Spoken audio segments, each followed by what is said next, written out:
Boa noite a todos, sejam todos bem-vindos mais uma vez, mais uma noite de segunda-feira, ao Vamos Falar de Teologia, um programa, ou pelo menos um projeto, do Seminário Teológico Batista MISPA.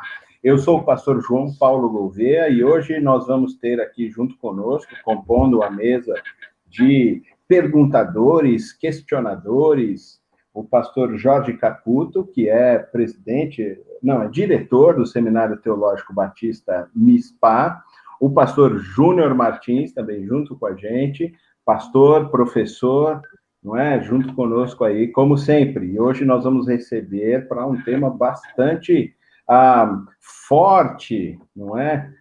Hoje nós falaremos sobre homilética, sobre a centralidade do púlpito, da pregação, em que grau, não é, a gente realmente está de qualificação de púlpito. E nós estamos recebendo aqui mais um dos professores do Seminário Teológico Batista MISPA, o pastor Márcio Sarraf. Ele é pastor lá na Igreja Batista em Vila das Belezas, faz parte da equipe pastoral e também é professor de homilética, discipulado.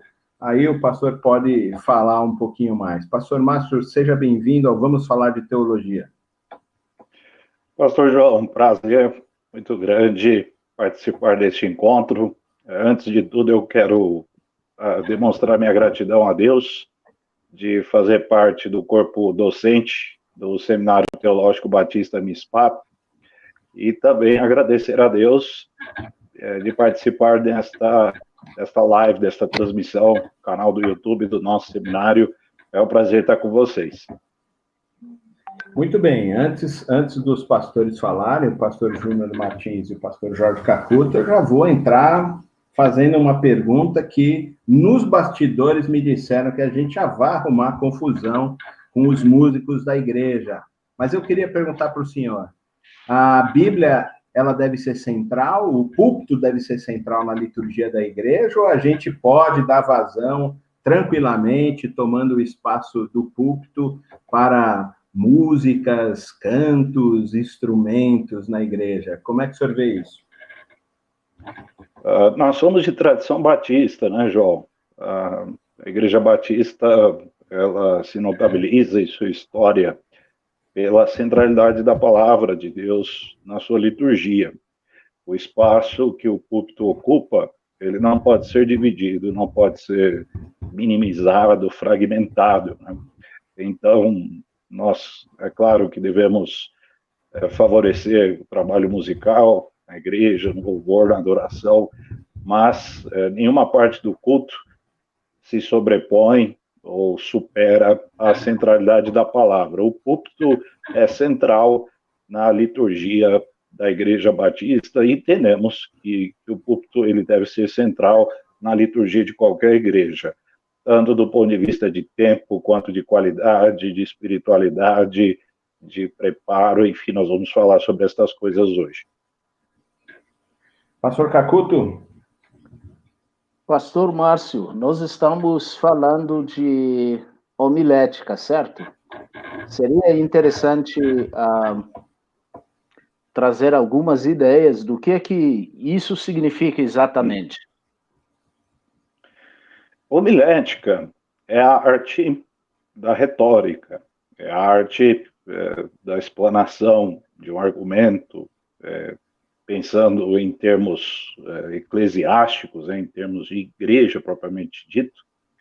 A homilética é a arte da pregação da palavra de Deus, é a ciência sobre a qual nós nos debruçamos para dissecar as possibilidades de expor a palavra de Deus, a Bíblia. Então, quem se dedica à homilética, ele necessariamente deve ser um pregador. São aspectos aí indissociáveis, né? Quem se debruça sobre a homilética deve trabalhar com a pregação da palavra de Deus, seja nos cultos regulares, nos cultos recorrentes, seja também em quaisquer outros ambientes em que se faça necessária a pregação da palavra de Deus. A homilética é a ciência que vai respaldar esta arte, tanto do ponto de vista de retórica, quanto do ponto de vista de argumentação, convencimento, persuasão. Então, são termos aí correlatos à homilética. Oi, pastor, boa noite. Pastor Júnior aqui, somos colegas.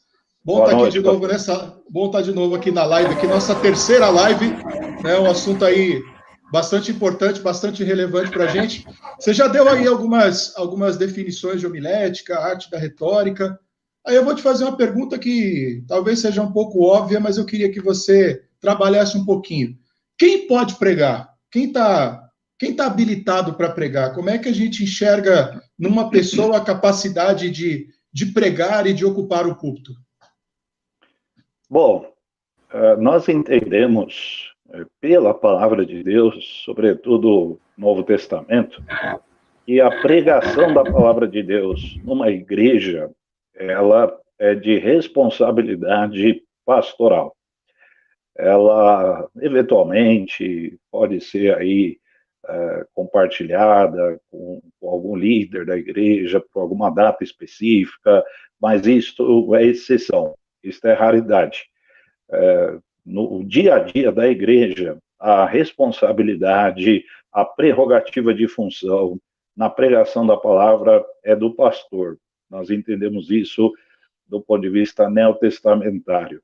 Cabe única e exclusivamente ao pastor ou aos pastores da igreja, no caso da Vila das Belezas, é uma igreja que tem 3 pastores no colegiado e ambos os 3 dividem igualmente, né, o púlpito, a pregação da palavra, bem como o ensino também. Mas, lembrando um pouco o que o pastor João Paulo colocou no início, acerca das divisões, né, de participações em um culto, até mesmo o Ministério de Música, não cabe ao Ministério de Música a homilética. Né? Então, hoje nós vemos um tempo aí das ministrações de louvor, uma coisa meio híbrida, aí uma simbiose entre canto e pregação. No meu entendimento, me parece que quando isso acontece, nós não temos nenhuma coisa nem outra. Né? Não tem nem música, nem pregação. Eu acredito que há espaço para todos e todos devem ocupar os seus espaços de acordo com o que nós entendemos biblicamente como adequado. Então, quem é da música, é da música. Quem canta, canta. Né? Quem toca, toca. E quem prega, prega.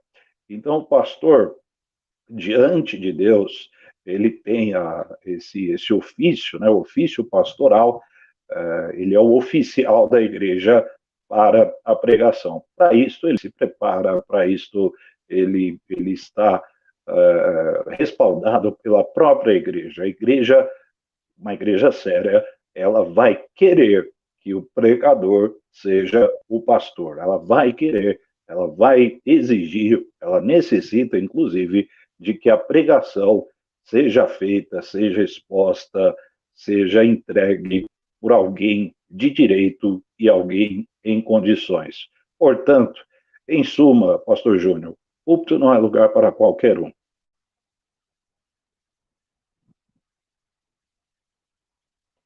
Eu não estou ouvindo o pastor Cacuto. Eu estava com o microfone desligado. Tá bom, agora te ouço.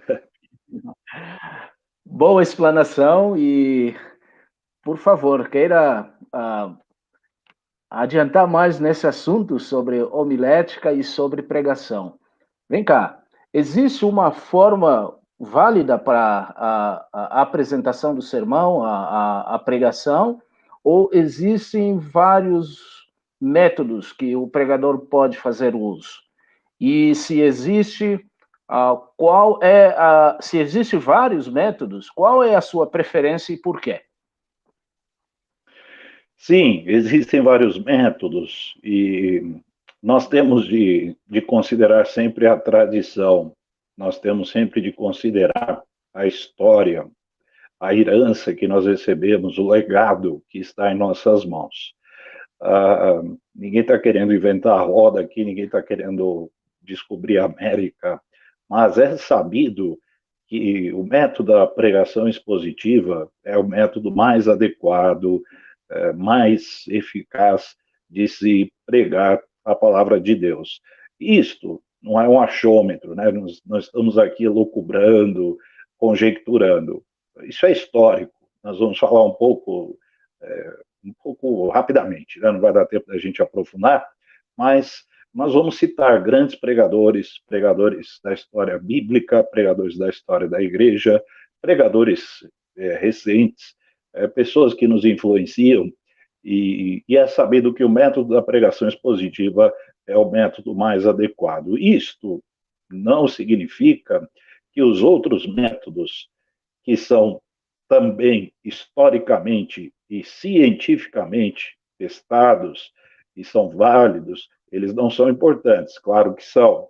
Nós temos a pregação biográfica, a pregação temática, a pregação textual. Hoje, o pessoal tem usado, inclusive, pregações de paráfrase, né? Então, aí, utilizando termos ultra contemporâneos para a pregação. Isso não me agrada, eu acho que não é cabível, a igreja não precisa disso, mas é um método que tem sido utilizado também. Mas uma pregação ela pode ser, ao mesmo tempo, expositiva e textual, ela pode ser biográfica e temática, ela pode ser temática e expositiva, mas o ideal é que nós nos debrucemos para uma determinada tarefa sobre um só método. Então, de praxe, eu prefiro o método da pregação expositiva, embora muitas vezes eu utilize o método textual, o método biográfico e o método temático.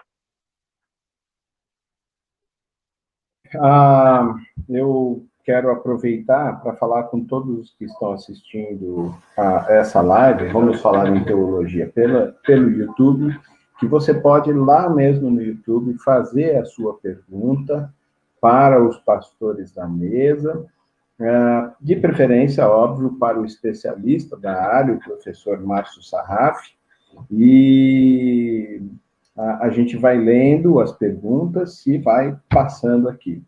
Pastor Márcio, eu vou aproveitar para fazer uma pergunta. O irmão fala aí em ciência, não é? Quando a gente pensa em ciência, a gente está falando de uma coisa que pode ser provada, não é? Pode ser repetida. Esse uma das características do que a gente fala de ciência. Mas eu queria entender um pouquinho melhor. Quando o irmão fala que a homilética é a ciência da pregação, quais são os fatores que mostram para nós que a homilética é uma ciência e não meramente um devaneio cósmico dos homens que sobem no púlpito?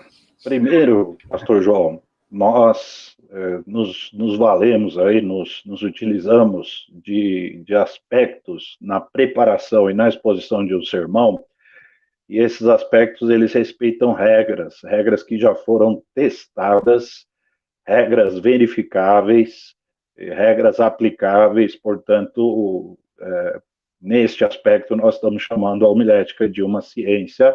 A ciência é a arte da retórica, a arte da exposição. Podemos até, de maneira bem simplista, dizer que é a arte de falar em público, mas a homilia, ela está ligada à palavra de Deus. Então, é falar em público a palavra de Deus. E aí nós temos de lançar mão de algumas regras, de alguns cuidados, erros a serem evitados, uma responsabilidade muito grande. Estamos falando de honestidade intelectual, honestidade teológica, fidelidade à palavra de Deus, fidelidade a Deus, em suma, fidelidade ao público que está ali recebendo. Então, uma coisa importante, pastor João, quando a gente fala de homilética, é que nós temos um emissor, um meio e um transmissor. Um receptor, perdão. O emissor é quem prega, o meio é a palavra, e o receptor é quem ouve. Sem esses três, não existe a homilética, né? Não existe a comunicação propriamente dita, né? Então, alguém está falando a palavra de Deus, o meio que está sendo utilizado é a palavra, e o público, seja um público de 2, de 3, de 4 pessoas, ou de 500 pessoas, não importa. O público, ele está ali para ser alcançado pela pregação, persuadido, e aqui eu quero usar o termo persuasão no sentido mais nobre da palavra, né, no sentido homilético da palavra. Então, quem prega está para persuadir, está para inquirir, está para incomodar, sempre respeitando os limites da escritura, os limites da tradição da igreja local, enfim, vários aspectos que devem ser levados em consideração na homilética, por isso nós a denominamos como uma ciência. Então, você não abre a Bíblia e sai falando a esmo, sem preparo, sem regras pré-concebidas e respeitadas, desconsiderando o público, desconsiderando o meio, desconsiderando a tradição. Não se faz isso com a palavra de Deus, né? Infelizmente, há pessoas que se atrevem a fazer isso e o resultado é desastroso, né? Então, o Seminário Teológico Batista MISPA, ele tem essa disciplina homilética justamente para colocar, inculcar na cabeça de todos os alunos e também de todos os professores, de todos que trabalham, que militam na área teológica, que a pregação da palavra de Deus, de todas as tarefas, é a mais importante. A vida de uma igreja, do ponto de vista espiritual e também relacional, ela só terá sentido se for nutrida com o alimento de maneira correta. Então, entregar esse alimento, distribuir esse alimento, compartilhar esse alimento, pressupõe que regras precisam ser respeitadas, inclusive regras do ponto de vista espiritual, não somente científico propriamente dito. E aí nós falamos de preparo do sermão, da espiritualidade do pregador, do compromisso dele com a palavra, com Deus, da sua vida piedosa. Aí nós estamos extrapolando um pouco os limites da própria homilética, mas isto está completamente ligado à arte da pregação. Essas coisas estão ligadas à arte da pregação. É nesse aspecto que a gente chama homilética de ciência, né? A gente vai chegar lá, pastor. Nós vamos chegar no púlpito e no público. Sim. Eu acho que vai ser bastante interessante. Mas eu tenho uma pergunta, né? Uma pergunta, a gente talvez até volte um pouquinho, mas eu queria, e essa é uma pergunta de ouro. Muitas pessoas não questionam, não se incomodam, mas eu percebo muitas vezes uma certa dificuldade em definir exatamente o que é uma pregação expositiva. Você já falou que tem aí a temática, tem a biográfica, já comentou para a gente de uma contemporânea, já argumentou bastante em torno das dificuldades que elas apresentam. Como é que a gente pode definir, assim, de uma forma bem simples, uma mensagem expositiva para incentivar os alunos, as pessoas que estão nos ouvindo também, a compreenderem o que é, e aqueles que pregam também terem um norte a respeito de uma pregação, expositiva? Pastor Júnior, a pregação expositiva, em primeiro lugar, ela é limitada pelo texto bíblico. Então, ela tem um limite, o seu limite é o texto bíblico. Em segundo lugar, a pregação expositiva, ela é de pauta bíblica. Hoje nós sofremos aí verificamos, né, uma tendência de transformar o púlpito em fórum multitemático, politemático. A pregação expositiva, a pauta da pregação, ela é sempre bíblica. Os assuntos são bíblicos. O limite do pregador é o texto bíblico. A exposição desta pregação, por isso ela é chamada de pregação expositiva, ela segue um princípio de introdução, argumentação e desenvolvimento, aplicação, que também a gente pode chamar isso de apelo, e conclusão. Então, o que é uma introdução? É um breve começo, né, perdoe a redundância, dentro do limite do texto bíblico, dentro da pauta bíblica a que se propõe aquela pregação. A argumentação sejam 3, 4, 2 argumentos, mas esses argumentos eles precisam ser desenvolvidos em linguagem clara, linguagem bem acessível, e esses argumentos respeitando o que foi introduzindo e se submetendo ao limite do próprio texto bíblico. A aplicação é um apelo, então sempre, toda pregação, ela precisa ter um apelo, não necessariamente um apelo à salvação. Estamos muito acostumados a usar o termo apelo para as pessoas se converterem. Isto também é cabível na pregação expositiva. Mas o primeiro público de uma pregação é a igreja, e a igreja é de pessoas salvas. Então, de que apelo nós estamos falando? Esse apelo, uma vez feitas as argumentações, uma vez feita a introdução, uma vez abordado o texto bíblico, e de maneira correta, com uma hermenêutica simples, mas precisa, nós temos de fazer um apelo, nós temos de inquirir, nós temos de desafiar as pessoas, bem na égide da pregação profética mesmo, a exemplo dos profetas e dos apóstolos. E a conclusão, quando com poucas palavras nós retomamos tudo o que foi dito, inclusive o apelo feito, e encerramos a pregação. Todas estas partes, introdução, argumentação, sejam 2, 3 argumentos, o apelo, que a gente chama também de aplicação, e a conclusão, todas estas partes estão umbilicalmente ligadas ao texto bíblico. Lembrando que estamos falando de pauta bíblica. O púlpito é fórum bíblico. O púlpito é o fórum adequado para a Bíblia. É disso que se trata o púlpito. O púlpito é para isso, né? A hermenêutica, ela precisa considerar o contexto bíblico e o contexto imediato, aplicável, interpretação simples do texto, com harmonia e correlação com outros textos bíblicos. E, para concluir, pastor Júnior, espero que eu tenha sido claro, a teologia, como ela não podia ficar de fora, a teologia em toda a pregação expositiva, ela deve ser subjacente. O que isso significa?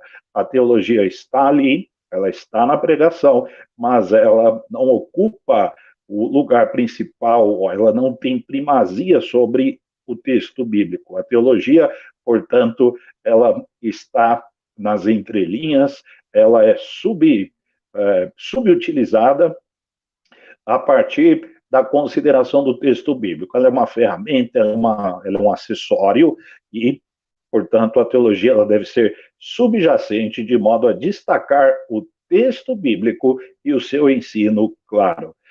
São poucas palavras, eu acho que eu gastei 2 minutos para falar isso, mas, em linhas gerais, a pregação expositiva, ela se dá desta forma. Depois a gente pode abordar cuidados que nós devemos tomar em relação à pregação expositiva, depois a gente pode até falar um pouco rapidamente do sermão biográfico, o sermão temático, o sermão textual, mas, em linhas gerais, a pregação expositiva ela se dá dessa forma. Muito bem. Bom, a gente tem algumas perguntas aqui no YouTube, mas eu vou dar uma misturada, porque, em partes, a pergunta do Diogo Santos já foi um pouco respondida. Mas a pergunta do Samuel também é bastante pertinente, quando ele diz que ele tem ido nas assembleias da nossa associação, da nossa convenção, e ele tem percebido que os pastores não se apegam tanto ao processo todo de homilética mais tradicional, de exposição assim, do texto bíblico. A coisa, e eu concordo com ele em alguns aspectos, no sentido de que muitas vezes a gente vê as pessoas pregando só um tema, alguma coisa motivacional. Para quem viu pastores na homilética tradicional, como o pastor Arthur Gonçalves, por exemplo, pastores da Antigo, né, que trabalhavam bastante na homilética tradicional, com o seu a sua introdução bem definida, o título, a sua introdução bem definida, as frases de transição bem construídas, as palavras-chave bem colocadas, os exemplos em cada lugar, né, a conclusão, depois a aplicação disso nos dias de hoje. A pergunta que fica é por que as pessoas têm feito a opção por esses bate-papos mais motivacionais do que preparar um sermão que seja realmente robusto com o tema dado pelo próprio texto bíblico. O senhor tem, assim, uma elaboração com isso? Por que o senhor prefere, em detrimento de todos os outros modelos, a pregação expositiva? Bom, eu tive um professor no Seminário Teológico Batista Paulistano, lá para os anos de 2004, 2005, já tem um tempinho. Ele já falava sobre esse problema, pastor João, que você colocou, e ele, com todas as letras, ele falava que o problema era a preguiça. A gente ria na sala de aula, mas depois que a gente começou a trabalhar na preparação de sermão, a preguiça é uma tentação permanente. Porque é muito mais fácil você tratar de assuntos corriqueiros e cuidado para a gente não querer substituir a Bíblia por assuntos do dia a dia. Os assuntos do dia a dia, eles são importantes, os assuntos do nosso tempo, eles são importantes, mas a palavra de Deus é eterna e permanece para sempre. E ela precisa ser sempre pregada, né? Nós fomos chamados para pregar a palavra de Deus e não de tratar dos assuntos do dia a dia, relegando a palavra ao segundo plano. Nós podemos tratar dos assuntos do dia a dia sob a palavra de Deus, e não o contrário. Mas vamos lá. E a preguiça é uma tentação permanente. Não é fácil preparar um sermão, não é fácil elaborar as ideias, estruturá-lo. Não importa se é um sermão expositivo, biográfico, temático, textual.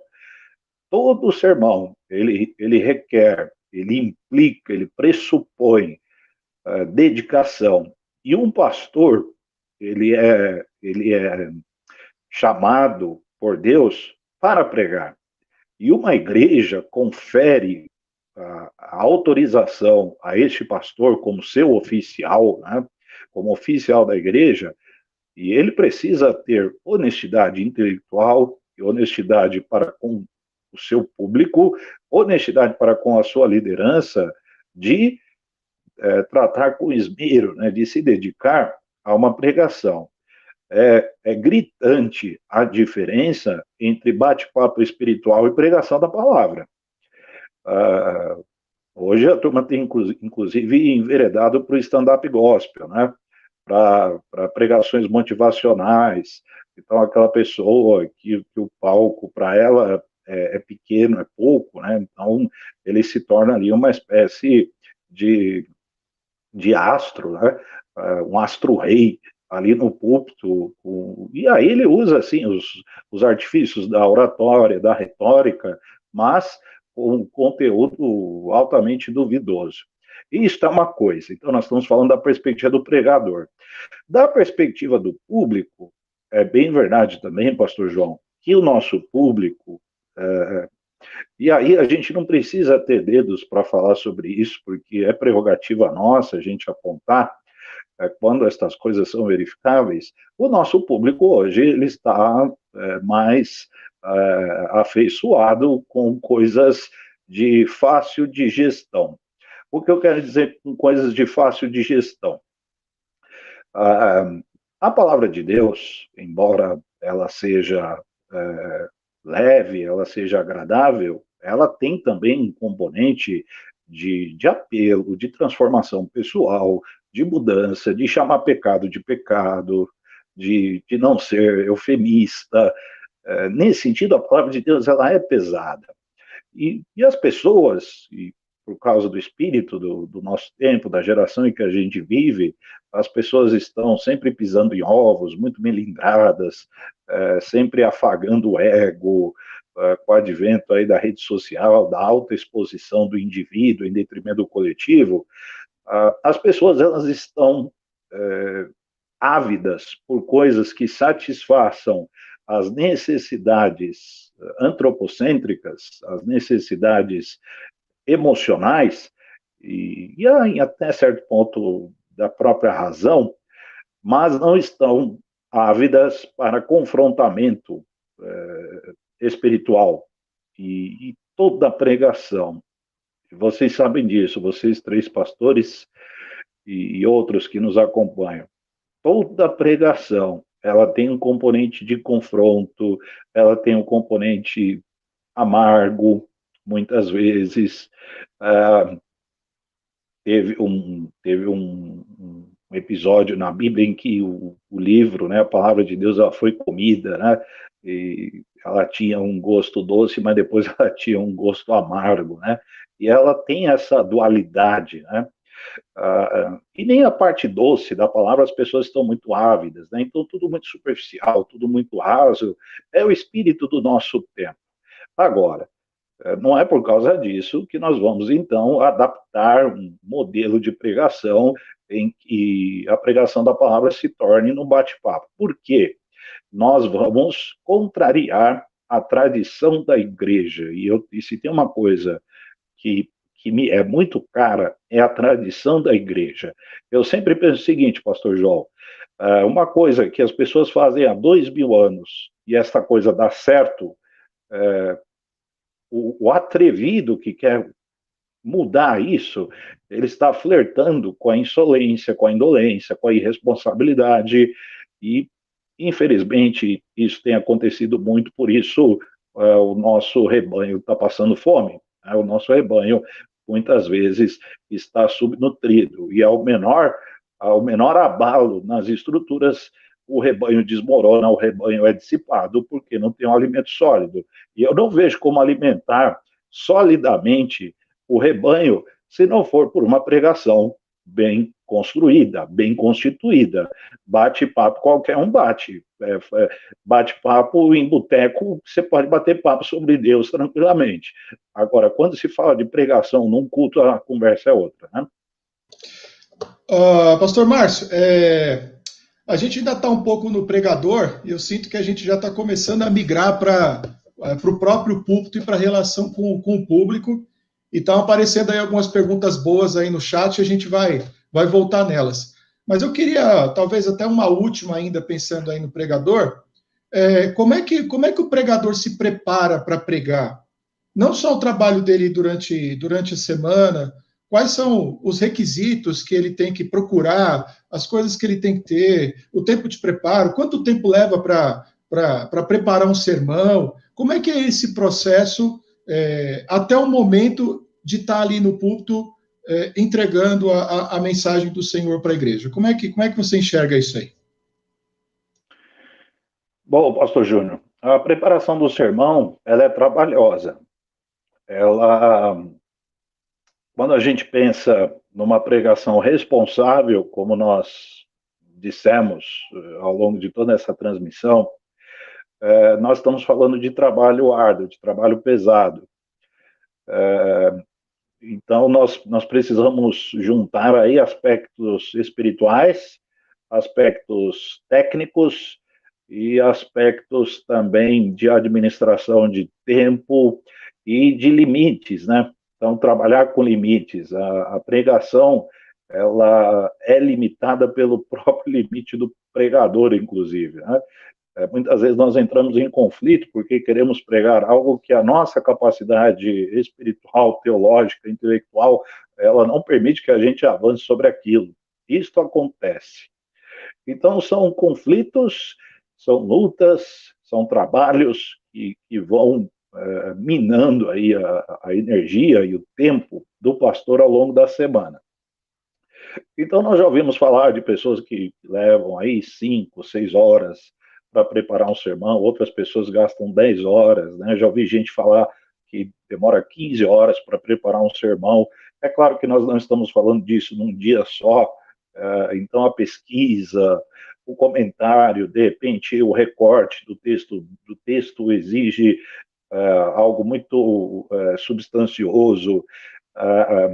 Isso nós estamos falando do ponto de vista técnico, então os comentários bíblicos que serão consultados, a concordância, as bíblias de estudo, para aqueles que são versados no grego e no hebraico, a exegese, quem não é versado no grego e no hebraico, como é o meu caso, né? Eu não tenho conhecimento nem do hebraico nem do grego, mas leio bastante, estudo bastante quem conhece, né? Então isso requer tempo também. Então nós estamos falando do ponto de vista de tempo. Do ponto de vista espiritual, o preparo do sermão, ele é de 365 dias. O que eu quero dizer com isso, pastor Júnior? Não se prepara um sermão sem estar em comunhão com Deus, em total submissão ao Espírito Santo, em completa entrega ao senhorio de Jesus Cristo, em total observância dentro da possibilidade humana, que é finita, né, que é limitada, da palavra de Deus, da aplicação dos seus valores no dia a dia, da devocional, do tempo. E isso, cada pastor, espera-se, né, que assim seja. Cada pastor tem o seu ritmo, né? Cada pastor tem a sua dedicação pessoal a Deus. Uma coisa é a gente se dedicar a Deus visitando uma pessoa, outra coisa é a gente se dedicar a Deus participando de uma reunião de diretoria da igreja, outra coisa é a gente se dedicar a Deus participando de uma live do seminário. Outra coisa é a dedicação pessoal a Deus, e esta tem influência direta sobre a pregação, sobre a qualidade do sermão, embora a gente deva considerar os aspectos técnicos e teológicos, a condição espiritual do pregador, ela vai desembocar também em questões emocionais, para que quando ele chegue na hora da pregação, que ele chega ao momento ali no púlpito, diante da congregação. Hoje a gente está diante da câmera, né? Infelizmente, mas isso vai passar. Mas não importa, as pessoas estão acompanhando. Ele esteja reunindo em torno de si, ele tenha condições em torno de si de entregar uma boa mensagem. Então a mensagem ela veio sendo preparada, a pregação veio sendo preparada, espiritual, técnica e teologicamente e também emocionalmente para que ela seja entregue. Isto envolve um tempo determinado de pesquisa, de construção, de argumentação, de reunir os dados, de coletar os dados, mas do ponto de vista espiritual nós estamos falando de preparo de 365 dias, ou seja, o ano todo o pregador tem que estar espiritualmente preparado, pronto para pregar a palavra de Deus. Lembrando que a prioridade da pregação é o rebanho. O pastor de igreja prega para crente. A evangelização, nesse aspecto, ela é secundária. A prioridade do púlpito é alimentar o rebanho. O pastor foi chamado para pregar para crentes. A evangelização, ela vem de tabela, ela vem do ponto de vista secundário. É alimentar o rebanho. O rebanho precisa de Bíblia, precisa da palavra. E é prerrogativa do pastor fazê-lo, né, entregar esta palavra. Muito bem. O professor Emerson entrou também no YouTube. É um prazer ter o senhor aqui, professor Emerson. É o responsável pela parte de música do Seminário Teológica Batista, ou Teológica MISPA. E ele faz uma pergunta extremamente pertinente. Parece, assim, até uma certa arrogância, porque ele coloca de maneira muito bondosa, ele diz que quando a gente fala sobre a centralidade da pregação, não estamos involuntariamente desprezando as demais partes do culto. Ele põe aí de maneira muito respeitosa, muito bondosa, como é de praxe dele, mas a minha pergunta é assim, não soa muito arrogante, aproveitando a entrada bondosa dele, para dizer, não soa muito arrogante a gente dizer que o culto deve ser a parte central do culto em detrimento dos outros elementos? Assim como ele pergunta aí. Os outros elementos, pastor João e professor Emerson, prazer tê-lo aí conosco nesta transmissão. Os outros elementos, eles são auxiliares. Eles se conectam eles estão ligados e aí intimamente ao púlpito. Eles não se sobrepõem ao púlpito, eles não se destacam em relação ao púlpito, mas eles são auxiliares. A palavra pauta os elementos, a palavra delimita os elementos, a palavra se serve dos elementos. Então, estamos falando de hinos, estamos falando de letras, estamos falando de quaisquer outras atividades, uma peça teatral, seja o que for que a igreja estiver utilizando aí como elementos secundários, elementos auxiliares, todos eles estão conectados à palavra. Por quê? Porque a palavra de Deus, uma vez pregada de maneira adequada e como se deve pregar, é ela, debaixo da operação do Espírito Santo, que vai levar as pessoas a Cristo, ou seja, o comprometimento do público, seja um público crente, e a maioria do público da igreja é público de crente, mas seja também de uma parte aí de pessoas que não conhecem a Cristo Jesus, ambos estarão sendo levados a Cristo pela pregação da palavra. Isto é uma coisa. A outra coisa, eu insisto nesse ponto, é a tradição, é a história. Todos os profetas bíblicos pregaram a palavra, os escribas ensinavam a palavra, os sacerdotes eram responsáveis por ensinar a palavra. E nos tempos do Novo Testamento, os apóstolos se dedicavam à oração e à pregação da palavra. Quando a gente vasculha a história da igreja é uma história de pregação da palavra. Houve inserção de elementos ao longo da história? Houve. O próprio Davi, inclusive, ele organizou a questão de coros, né? Coro de instrumento, coro de vozes, ele foi organizando esses elementos, mas todos eles subservientes à lei de Moisés à época. E ao longo da história da igreja, os elementos que foram sendo incorporados na liturgia, no culto, todos eles, historicamente falando, à medida que eles eram incorporados, eles todos eram subservientes ao púlpito. Então, de modo nenhum, pastor João, nós temos aí um ar de arrogância. Pelo contrário, é um ar de zelo, é um ar de responsabilidade, de honestidade. Uma igreja séria, ela vai destacar o púlpito, e o púlpito é lugar para poucos, e todos os elementos da vida desta igreja serão aí como uma espécie de satélites deste púlpito. Eles vão gravitar em torno do púlpito. Agora, se o púlpito está banalizado, o que dirá os elementos, né? Professor Márcio, muito grato pela sua apresentação clara, compreensível. Eu estou pensando no trabalho que o pregador tem antes de levar a mensagem e toda essa exposição que fez. Surge uma pergunta. Ao mesmo tempo em que ele se prepara para cuidar do sermão, ele também tem que preparar o processo da entrega. Como que, na sua experiência como professor e pastor, como que esse processo da entrega do sermão é também um labor? Bom, pastor, pastor Cacuto, nosso diretor aí do MISPA, nós temos variáveis que precisam ser consideradas na hora da entrega de um sermão. Então, existem variáveis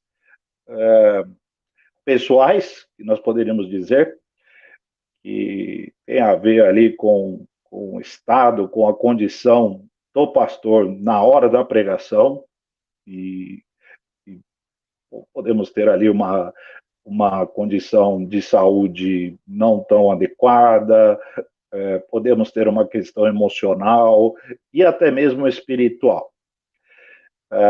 É claro, se o sermão foi bem preparado, foi bem construído, como nós colocamos os fatores aqui, isto vai minimizar o impacto destas variáveis na vida do pregador na hora dele entregar a mensagem. Porém, há aspectos que fogem ao controle do pregador e que são variáveis e estão muito presentes na vida da igreja, e todos vocês, colegas pastores, sabem muito bem disso. Nós temos o ambiente, o som, o ruído, a movimentação, a dispersão do público. Hoje a concorrência é praticamente desleal, porque com o advento aí dos smartphones, mal sabemos se as pessoas estão ali com um texto bíblico na tela do smartphone, ou se ela está ali navegando em redes sociais, ou então até assistindo um jogo do Campeonato Brasileiro na hora do culto. A gente pode até achar engraçado isso, mas é um triste cenário da realidade do nosso povo, né? É claro que nós sempre teremos pessoas ávidas em receber a palavra, com absoluto respeito para com a palavra de Deus. Mas são variáveis que são incontornáveis, muitas vezes, e nós temos de ter ali o jogo de cintura, né, usando um termo bem popular, o jogo de cintura para entregar essa mensagem. Uma outra coisa, pastor Cacuto, que nós podemos já entrar aqui nessa seara, eu não sei se isso viria depois em alguma pergunta, mas cuidados que nós devemos tomar, então, no que tiver ao nosso alcance, né? No que estiver ao nosso alcance, nós devemos fazer na hora da pregação, no púlpito propriamente dito. Então, descontrole do tempo, né? O tempo ele tem que estar sob o nosso controle, né? Nós devemos evitar o descontrole do tempo. Então, as pessoas estão ali, é claro, em geral interessadas, necessitadas de receber o alimento, mas não significa que elas têm todo o tempo do mundo para isso. Elas separaram um tempo para isso. Isso precisa ser respeitado, né? Na hora da pregação também, nós podemos enveredar aí por uma estrada de um sem número de inferências, né? Então, o texto bíblico é muito rico, e a teologia é muito rica, e os exemplos são muito ricos, e a nossa cabeça fervilha. Será que a gente precisa de tanta inferência assim? Será que o público não é suficientemente capaz de perceber que uma ou duas inferências são suficientes, né? Com relação ao controle do Espírito Santo, né, pastor Cacuto, isso é outra coisa também que nós precisamos, não só a preparação do sermão deve ser submetida a isso, mas como todo o culto, tudo que está acontecendo ali, está debaixo da direção do Espírito de Deus, e a pregação ela precisa ser submetida, né, ao escrutínio da palavra, pela instrumentalidade da palavra, sob a operação do Espírito Santo. E nós temos de ser sensíveis à voz do Espírito, né? Então, se percebermos que não é para ser dito algo, é porque o Espírito está nos dirigindo nisso. E se algo precisa ser dito, temos de crer também que o Espírito está nos dirigindo. Então, são questões muito sensíveis, né? A sensibilidade do pregador, ele precisa estar muito atento à voz de Deus, e ele não pode confundir a voz de Deus com a dele mesmo, né? Porque a voz dele não é a de Deus, a de Deus é a de Deus, e a dele é a dele. A nossa consciência deve estar submetida ao Espírito. Mas voltando aí à questão da entrega da palavra, seja qualquer método de sermão que for escolhido, tem algumas coisas que nós podemos evitar, que estão ao nosso alcance, que vão dar aí contornos de segurança na hora da pregação e também de cativar o público, de manter o público ali cativo, de manter o público ele é de Deus, né? O público está na mão de Deus, mas nós somos instrumentos na mão de Deus, nas mãos de Deus, para trabalhar na vida deste público, né? Não temos o controle sobre o público, mas contamos com a mão de Deus para isso. Então, será que é o caso de na pregação, nós usarmos exemplos pessoais, né? Estas coisas, pastor Cacuto, nós extraímos dos livros de homilética que a gente trabalha lá no nosso seminário. Então, erros que nós temos de evitar. Exemplos pessoais. Será que o público está interessado no que está acontecendo na minha vida? É o fórum adequado para isso? É uma DR ali que a gente vai fazer? Não. Evitar o excesso de uso de pronome meu, eu, é muito comum em nossos dias. Então, quando estamos pregando, vamos priorizar o pronome nós ou nosso, né? O recorte bíblico, ele não pode ser extenso. Hoje nós estamos numa era aí de velocidade da informação. Tudo é muito rápido, tudo é muito dinâmico. Sabendo disso, será que a gente precisa recortar um texto gigantesco para pregar? Ou será que o recorte não pode ser menor? Será que não podemos trabalhar com um texto menor? Excesso de referências bíblicas. Gente, a Bíblia é riquíssima, a Bíblia é a palavra de Deus. Então, quanto mais a gente recorrer a textos bíblicos, mais ideias vão surgir e esse sermão não vai acabar nunca. Então, a Bíblia ela precisa ser comida, precisa ser lida em casa. Na hora de pregar, quanto menos referências bíblicas, melhor. Mantenha-se no texto, né? Restrinja-se ao texto, esteja atento a um texto, a um recorte pequeno, para dali extrair a sua grande verdade, o seu ensino, a sua aplicação, os argumentos principais, argumentos secundários a partir daquele texto. Hoje a gente corre aí também o risco do stand-up gospel, né? Das pessoas quererem usar o púlpito para micagem, né? Ou seja, quererem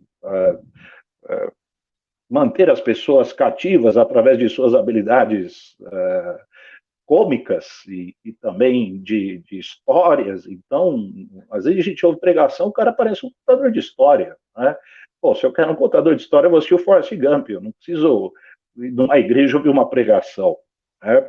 E aí conta história, conta história, conta história. Bom, o linguajar inapropriado, então, é uma coisa que a gente precisa evitar para não bloquear o público. Então, às vezes, uma palavra fora de tom, uma palavra inapropriada, num momento tão sério como da pregação da palavra de Deus, perdeu o público já era, ele vai estar ali, mas ele já, aquela palavra, ela minou o trabalho do Espírito Santo, acabou com a pregação, acabou com a conexão que havia entre o emissor e o receptor.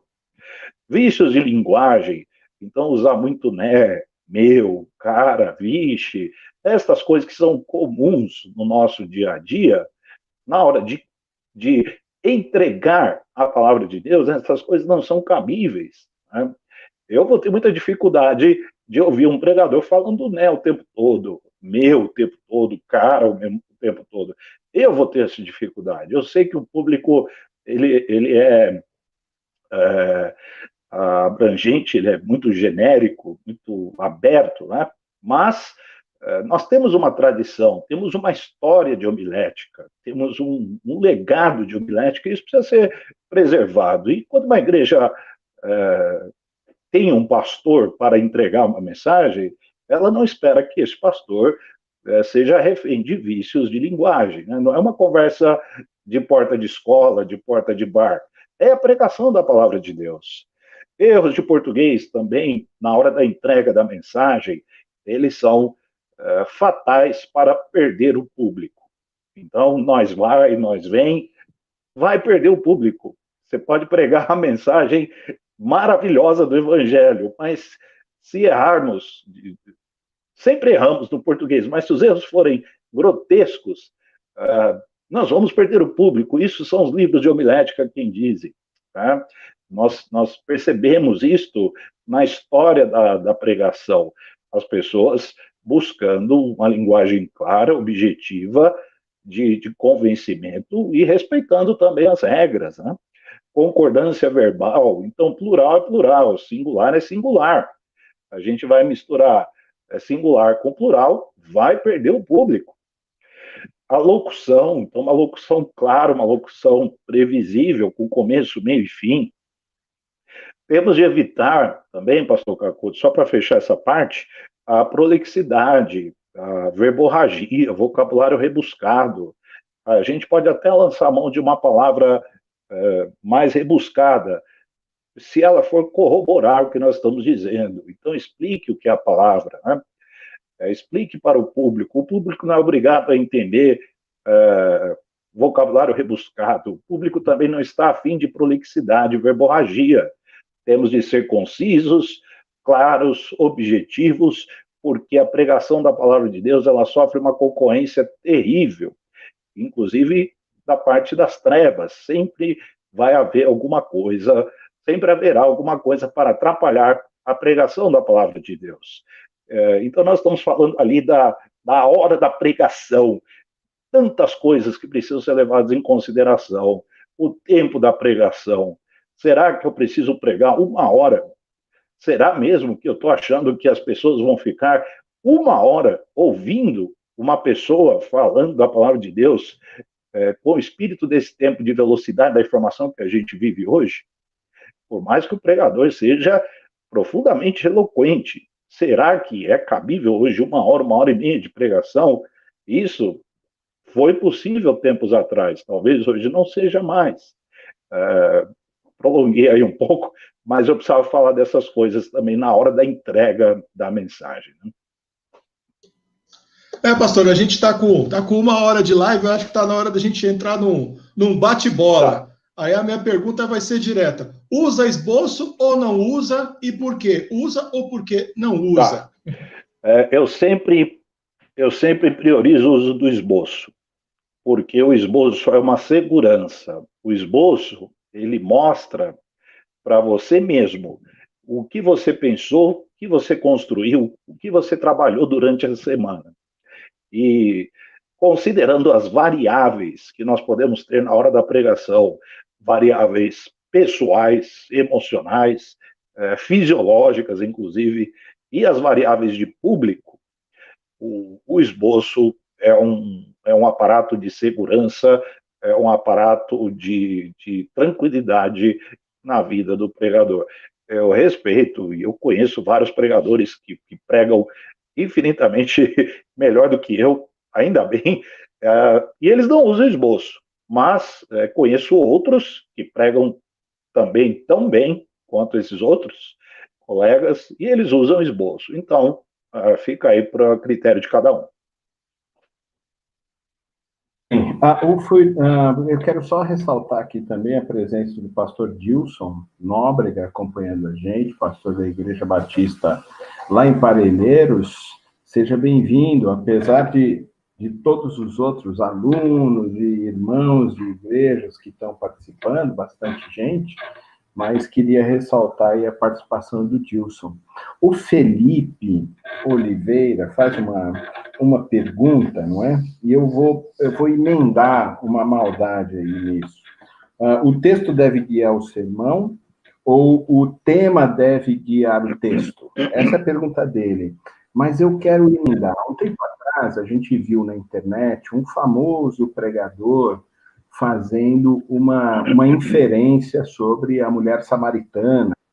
Ele fez gestos, insinuou coisas no pensamento da mulher samaritana, e fez, assim, um sermão em cima de uma inferência do texto para chegar lá onde ele queria. Até se você pegar o texto inteiro, tem uma lógica toda, tal, mas correu bastante risco. A minha pergunta, em cima da pergunta do Felipe, quem é que manda no negócio, o texto ou o tema?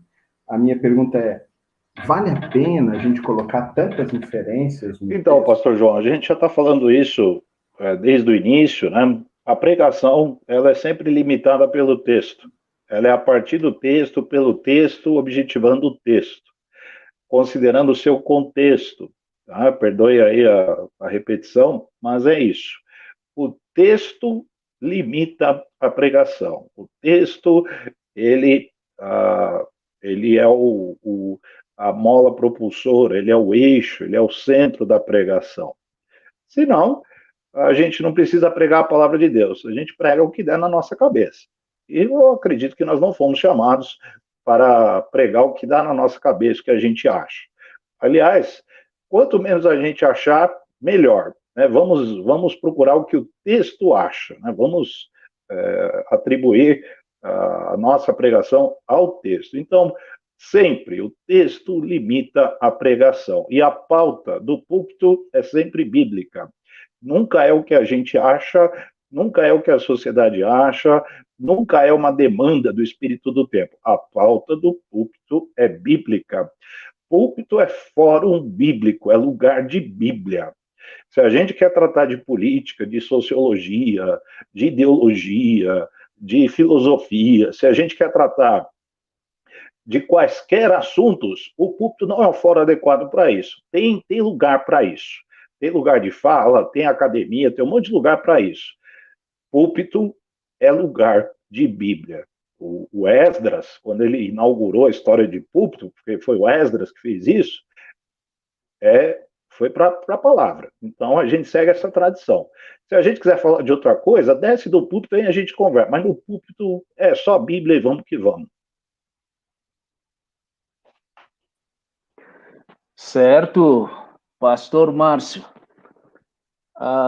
Depois que você lidou com todas essas dificuldades e problemas, chega um momento em que o pregador ele faz uso de alguma mensagem que em algum momento ele já trabalhou. Isso é válido? Tem alguma restrição? Como é que o irmão lida com isso? Especialmente, não é aquela ideia de dizer que o nosso pastor tem uma mensagem só, mas é válido em algum momento fazer repetição de algo que já tenha falado? Então, pastor Caputo, a palavra de Deus, ela é viva, eficaz, ela é muito dinâmica, e nós estamos sempre lendo a palavra. Presume-se que o pastor leia a palavra de Deus, né? Então, nós estamos sempre lendo, sempre lendo. Então, imagine que em janeiro desse ano eu tenha pregado ali o Salmo 23. Vou pegar o Salmo 23, que é o mais conhecido. E aí eu preguei, passei por ele, e em setembro, por alguma razão, estou fazendo a leitura do livro dos Salmos e me deparo com o Salmo 23. E sinto que esse Salmo ele precisa ser pregado novamente. O que impede? Onde está escrito que não pode? Qual o manual de homilética que impede isso? É claro, você pregou o Salmo 23 em janeiro, aí em fevereiro vai pregar de novo, março vai pregar de novo, tem alguma coisa errada. Ou essa pessoa só leu o Salmo 23, ou ela não tem capacidade de pregar o sermão, aí sim. Mas eu não vejo como problema não, viu, pastor? A gente usar uma mensagem, e é claro que você vai preparar essa mensagem de novo, né?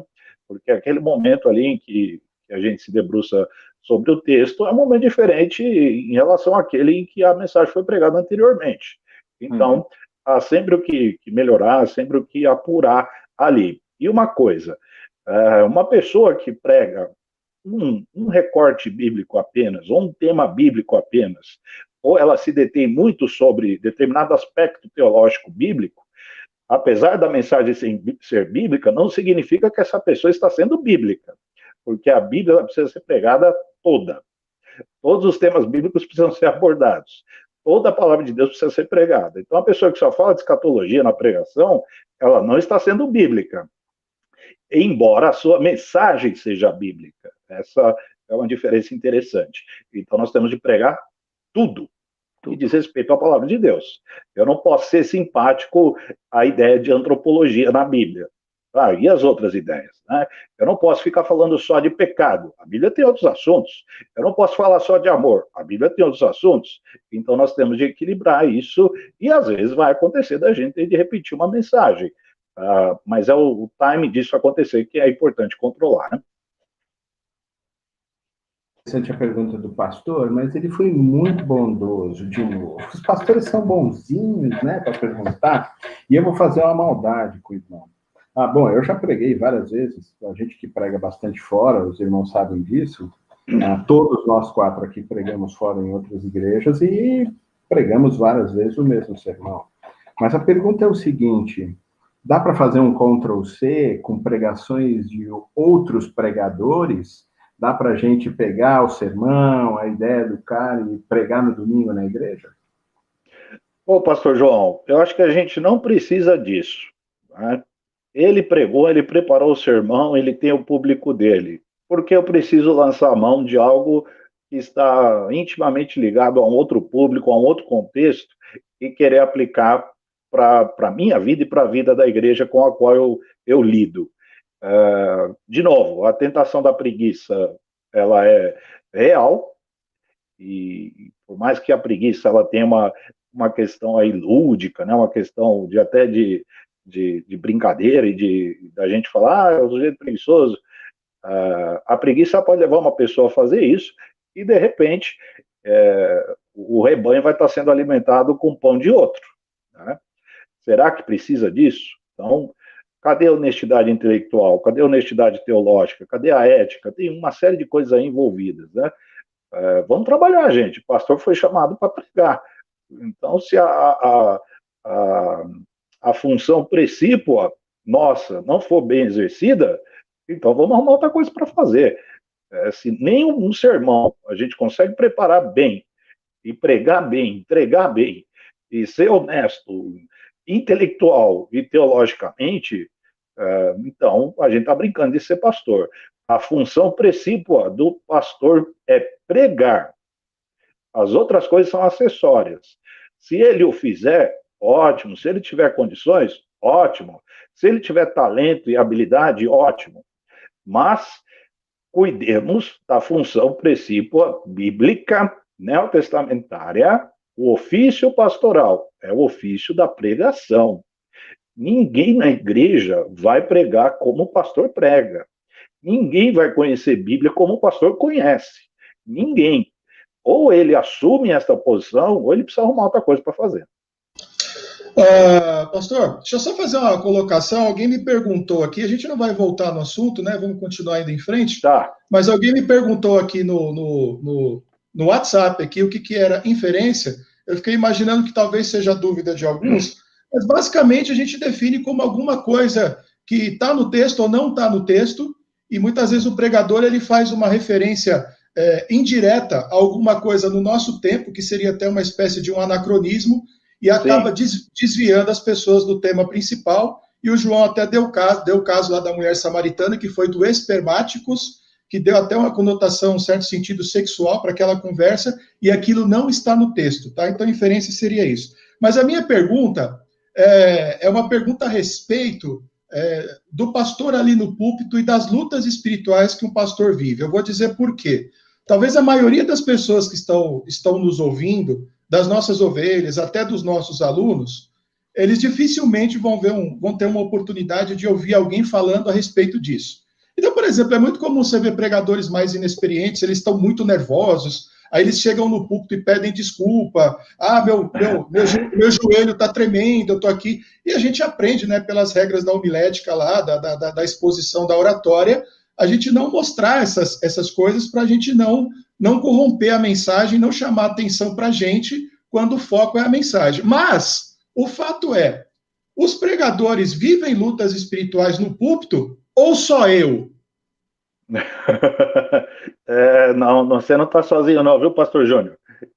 Todos nós vivemos nossas lutas, todos os pastores que têm o hábito de pregar em suas igrejas vivem lutas, sejam físicas, sejam emocionais e às vezes espirituais. E isto também está presente na história da pregação. Como os grandes pregadores e também os pregadores bíblicos viveram suas lutas, seus dramas, né? Eu nunca me esqueço da fala do apóstolo Paulo. Ele falava assim: eu sou o menor dos apóstolos porque eu persegui a igreja. Vocês, meus irmãos, que estão acompanhando essa transmissão agora, vocês têm ideia do que significava para o apóstolo Paulo, o grande apóstolo Paulo, o fato dele ter perseguido a igreja? Isso foi tão grave na vida dele, que alguns especulam que este era o espinho da carne que Jesus não quis tirar, que sempre martelava na vida dele o fato dele ter perseguido a igreja, a pessoa que mais trabalhou pela igreja na sua geração. Ou seja, o sujeito que mais trabalhou pela vida da igreja na sua geração, ele tinha uma luta, viu, pastor Júnior? Uma luta, e eu chamo isso de luta espiritual mesmo, pelo fato de claro, na sua ignorância, na sua cegueira, no seu judaísmo zeloso, mas ele sabia. Ele, aquele sujeito chamado Paulo, tinha perseguido a igreja. Então, nós podemos, na hora da pregação, na hora do ensino da palavra, até do aconselhamento bíblico, nós podemos viver muitas lutas. Do ponto de vista físico, eu e todos nós já vivemos também, de chegar na hora de pregar, de estar com dores no corpo. Né? E por alguma razão, pode até ser emocional, que acabou desembocando em questões físicas. E ao final da pregação, estas dores desapareceram. Já aconteceu comigo N vezes, como também já aconteceu de pregar e não ter nenhum tipo de luta, nenhum tipo de conflito. Não significa que vai pregar que está numa luta constante e um sofrimento sem fim. Mas é real e acontece sim, sem dúvida. Muito bem, pastor. Bem lembrada essa orientação, esse conselho de como a gente lida com os problemas e com as dificuldades que estão longe da nossa capacidade de controlar. Pergunta: quais são os erros comuns que o pregador deve evitar, além dessas interjeições que já colocou, repetição de palavras e outras coisas? Que erros que seria talvez conselhos para um pregador iniciante que poderia acrescentar? Tá. Eu quero destacar de novo, pastor Cacoto, a questão do tempo da pregação. Então, respeite a característica da igreja, a liturgia da igreja, o tempo de culto.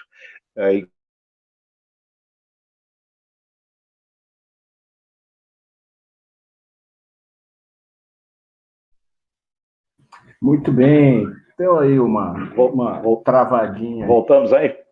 Agora está voltando, beleza. Manda bala, pastor. Então, a questão do tempo, como nós falamos agora há pouco, né?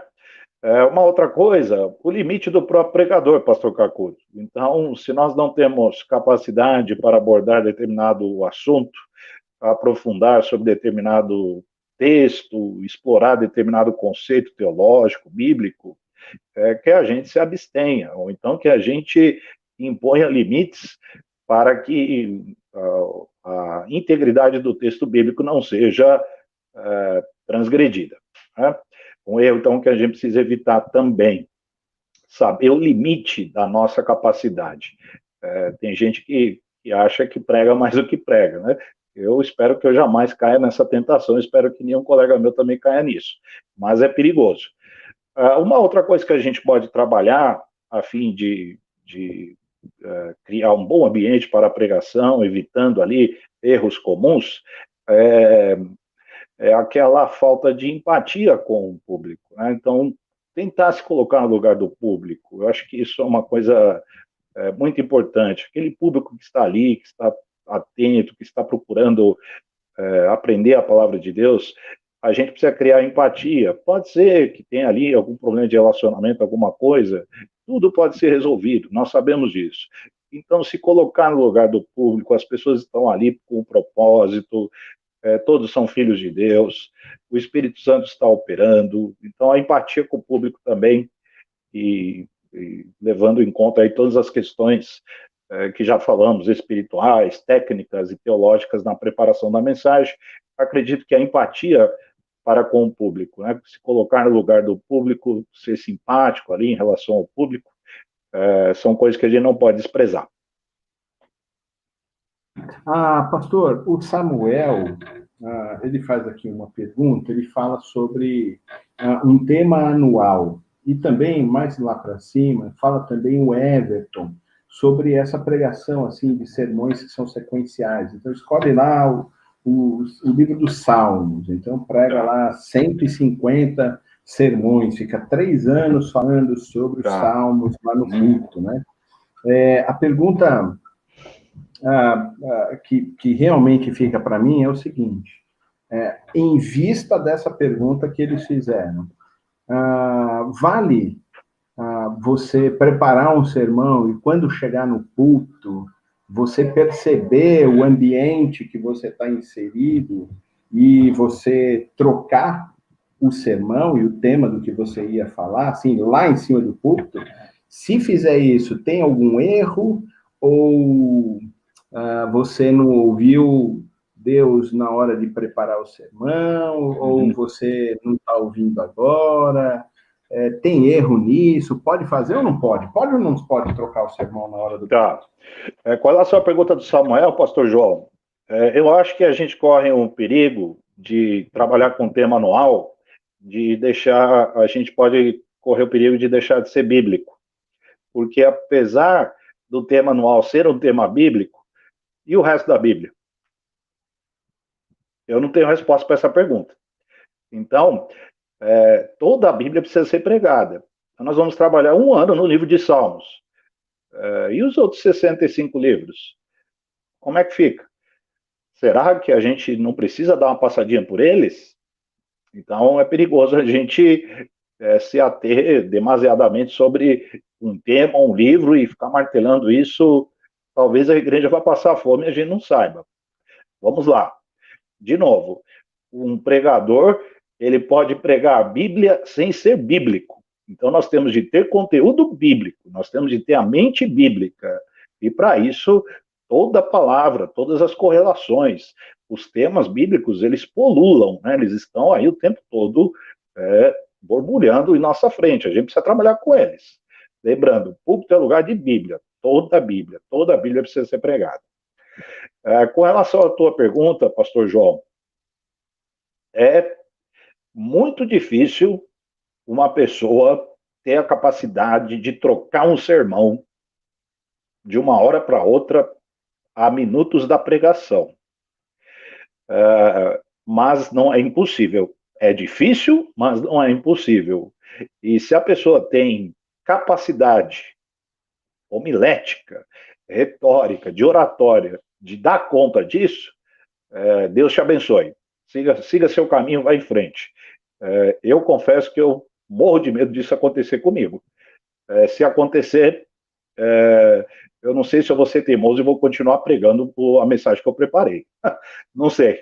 Então, vai dar capacidade de cada um aí. Mas eu não vejo erro nisso, não. Pastor Márcio, a gente está falando bastante da gente, do púlpito. Eu vi que tem pergunta boa lá no chat, vamos ver se dá para a gente aproveitar, mas eu queria fazer uma sobre as ovelhas. As pessoas que ouvem os nossos sermões, ouvem os sermões dos pastores. Então, eu tenho um pensamento comigo, eu gostaria que você, não quero que você concorde comigo, mas que você discorra a respeito disso. Será que a ovelha rebelde, mesmo com pasto bom, ela não corre o risco de morrer de fome, morrer de sede? Ou o pasto bom dado pelo pastor, um bom sermão, é garantia de ovelha forte? O que você acha? Uma ovelha rebelde, a gente sabe que o Jeremias, o grande pregador, o grande profeta, ele pregou 40 anos e ninguém se converteu. Significa que a mensagem era ruim? Em absoluto. Era a própria palavra de Deus inspirada, né? Melhor impossível. Então as pessoas são alimentadas se elas querem. As pessoas vão seguir a Cristo se elas querem. As pessoas vão ser nutridas espiritualmente se elas querem. Se elas não quiserem, você pode chamar o Jeremias, pode chamar o Spurgeon, não vai acontecer nada, não vai ter jeito. Então a rebeldia, a gente sabe qual é o remédio para a rebeldia, é o juízo. Só tem um remédio para a rebeldia, é o juízo. Não tem jeito, pastor Júnior. Pastor Márcio, tem alguma forma em que se tem um feedback? Como é que o irmão nos orientaria quanto a essa ideia de sabermos se o que está sendo falado realmente está comunicando para o nosso povo? Pastor, esta pergunta, ela tem uma linha muito tênue aí, que a gente precisa tomar cuidado para não esbarrar na vaidade, para não esbarrar no orgulho, né, na soberba. Então, há igrejas que são muito fortes na questão do feedback, E há igrejas que são muito silenciosas em relação ao feedback. Então, estamos falando em relação ao público. Tanto num caso quanto no outro, o pastor precisa ter sabedoria divina, muita humildade, que é o fruto do Espírito, para lidar com isso. Seja num feedback silencioso, ou seja num feedback audível, né, explícito, exposto.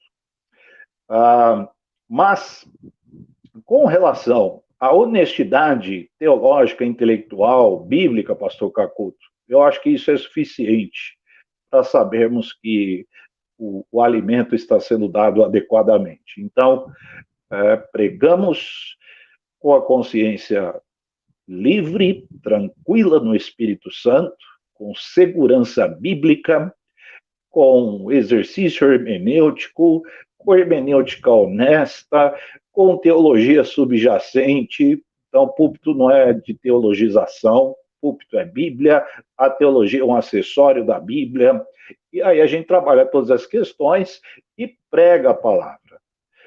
É claro, quais os sinais de que a palavra sendo pregada, a igreja dá um feedback favorável, positivo, ainda que silencioso?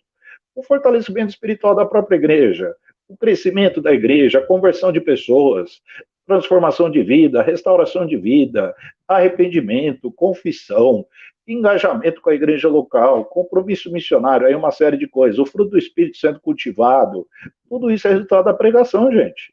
Sem pregação, essas coisas são impossíveis. Eu tenho duas perguntas importantes aqui, a gente já está partindo para o final, mas duas perguntas e depois mais uma pergunta do pastor Júnior e depois do pastor Cacuto para a gente encerrar. Mas a primeira delas é a do professor Emerson, mais uma vez faz uma pergunta extremamente pertinente, bastante direta. Como fica a questão da autoridade do pregador ao pregar sobre um tema do qual ele tem dificuldade? Eu ampliaria isso ainda, não só na questão da autoridade. É ético ele fazer uma pregação, uma exposição de um tema que ele mesmo cai, um tema que ele mesmo ainda não superou? Uhum. É preferível evitar. Por mais limitado que um pregador seja, e eu me incluo entre estes, muito limitado, mesmo limitado, nós temos uma gama de temas aí que a gente pode trabalhar com relativa segurança, seja numa pregação expositiva, biográfica, temática, textual, seja qual método que a gente utilizar. Então, vamos procurar os temas e vamos fazer as abordagens que não são mais seguras. Por quê? O público precisa ser levado em consideração. Se eu tenho segurança na pregação, naquilo que eu estou dizendo, convicção, firmeza, embasamento, condições para tal, o público terá aí condições de digerir isso com mais facilidade. Ao passo que, se eu estiver ali pisando em ovos, escorregando, movediço, o público vai junto. Não vai, é inexorável isso aí. Muito bem. O Cássio Alex também faz uma pergunta importante. E aí ele vai falar sobre ações negociáveis. A primeira pergunta é: aplicação, contextualização, apelo, são regras negociáveis no sermão? Eu não negocio isso, não. Toda pregação, para mim, ela tem que ter uma aplicação apelativa, ela é honesta com a história dos pregadores, ela é honesta com a própria homilética, ela é honesta com os pregadores bíblicos, ela é honesta com os profetas. Então, eu não vejo como uma pregação não ter um apelo, uma aplicação, uma chamada, uma inquirição. Eu não vejo como. O nosso tempo está chegando ao fim. Eu vou fazer a minha última pergunta aí, mas é um assunto muito importante, relevante, tem a ver com o nosso dia. Eu sei que a gente foi bastante abrangente, mas também tem várias coisas que a gente podia podia aprofundar mais, quem sabe a gente volte a conversar sobre esse assunto tão relevante no futuro. Mas eu quero aquela perguntinha de ouro, né, quando a gente já está quase terminando aí o nosso debate, aí, o nosso bate-papo, que é a respeito de livros, né, de literatura, de indicações, assim, de maneiras que as pessoas que estão nos ouvindo, que pregam ou pregarão no futuro, podem usar para se preparar. Quais são suas dicas aí, pensando em literatura, pensando em livros? Tá. Bom, Pastor Júnior, eu trouxe aqui 4 livros que acredito que podem ajudar bastante para quem quer se dedicar à pregação, à questão da homilética. É um livro muito conhecido, A Arte de Pregar, tá? Ele é da Edições Vida Nova, é um autor brasileiro, Robson Marinho. Outro livro também de autor brasileiro, Pregação Expositiva, do Hernandes Dias Lopes, é da editora Agnus. E outros 2 livros que são de autores estrangeiros. Então, só para equilibrar, metade brasileiro, metade estrangeiro, né?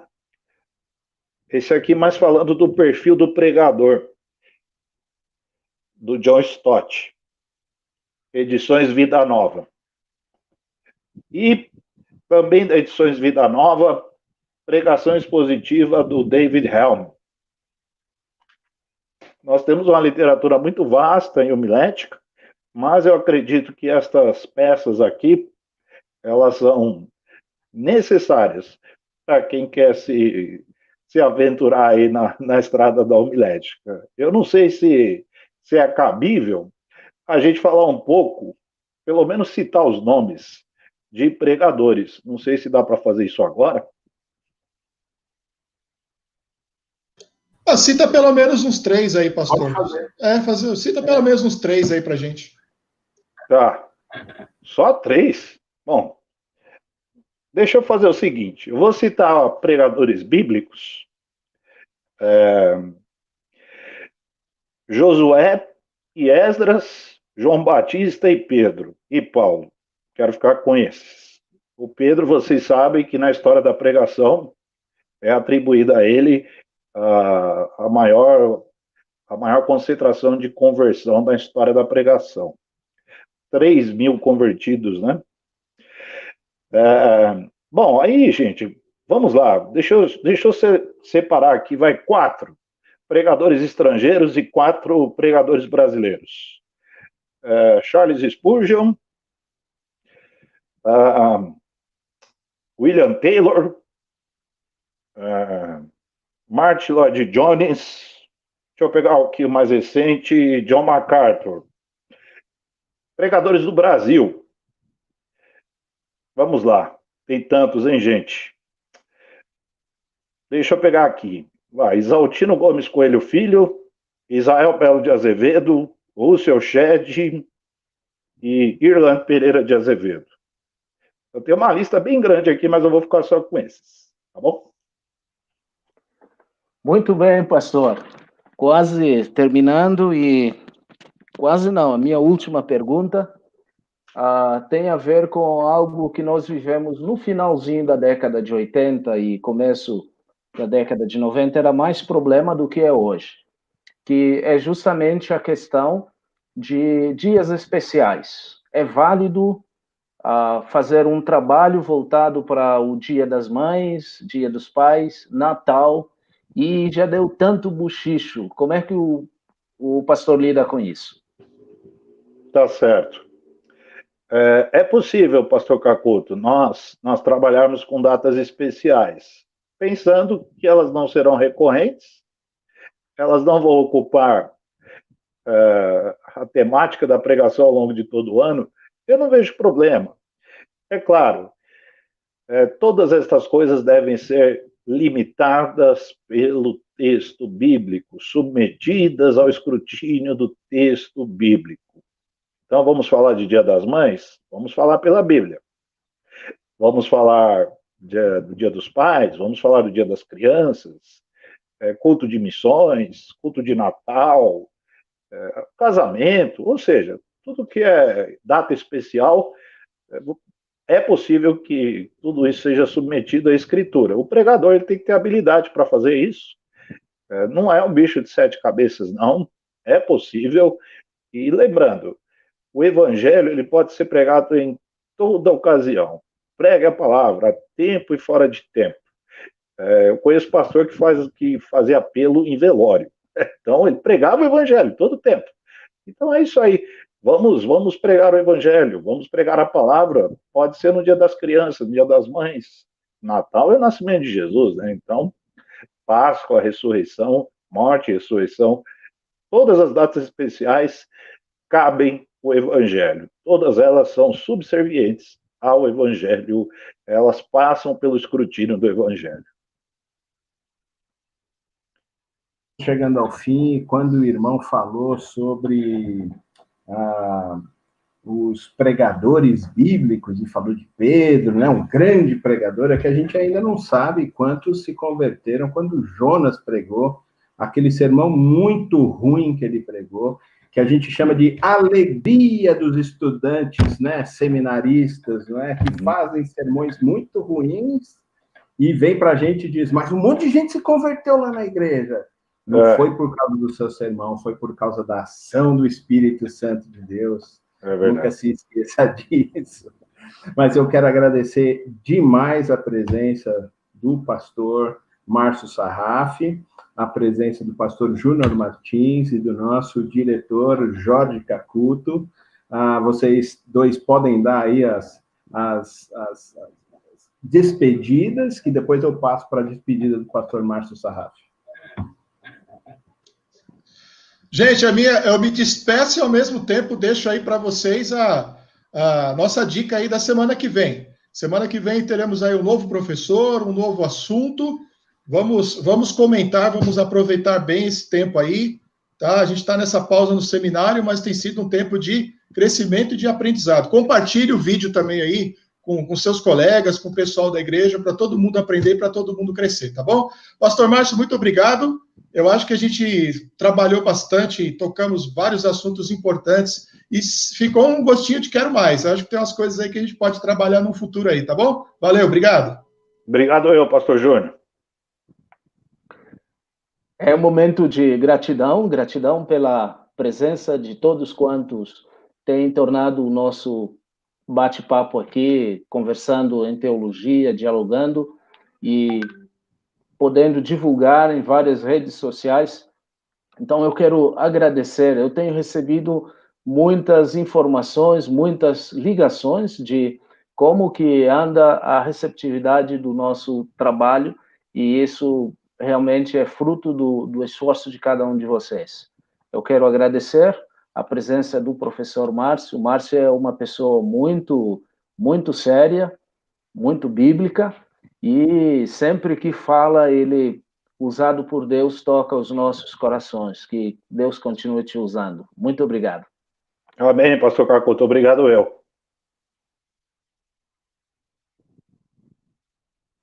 Está sem microfone.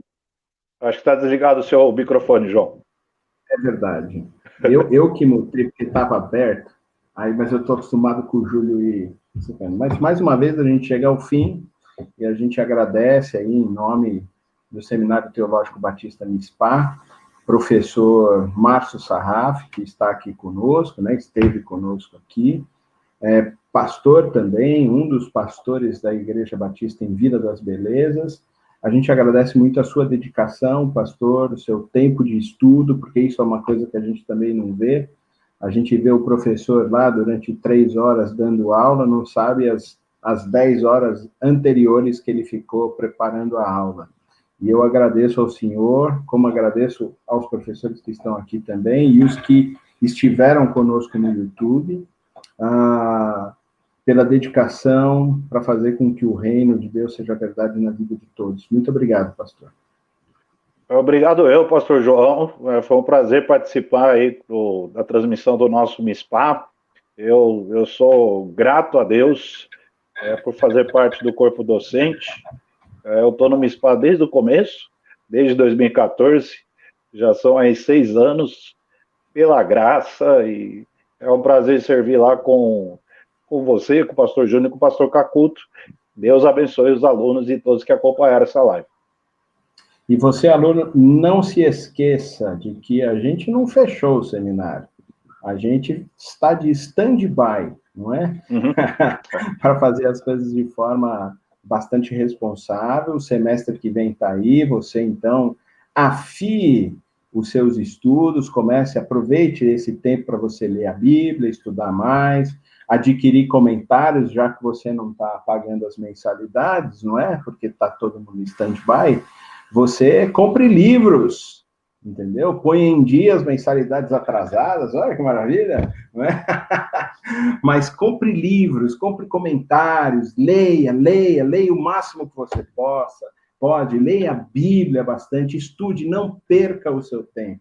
Aproveite esse tempo que você está parado do seminário e aproveite essas 3 horas que você tem de folga, não é? Para poder estudar mais, se aprofundar mais e voltar afiado para botar a gente na parede com as suas perguntas maravilhosas, não é? Eu quero agradecer mais uma vez a todos que estiveram conosco no YouTube. Procure mais informações sobre os professores, procure mais informações sobre o INSPA. Se você quiser entrar em contato com o seminário INSPA, nós vamos deixar aí, não sei se eu posso deixar aí o e-mail, né? Pedir para o Júlio colocar na descrição lá no YouTube o e-mail do seminário, para o pastor Cacuto responder. Posso também colocar, sei lá, pastor, o seu WhatsApp, alguma coisa assim, para tentar de alguma maneira, não é? Então, Júlio, coloque lá na descrição do YouTube o e-mail do seminário, o telefone do pastor Cacuto, para que ele possa responder as perguntas de todos aí que quiserem. Queridos, Deus abençoe vocês, que vocês tenham uma semana vitoriosa na presença do Senhor e que Ele faça o reino sempre verdade na vida de vocês. Tchau, queridos. Deus abençoe a todos. Até logo, irmãos.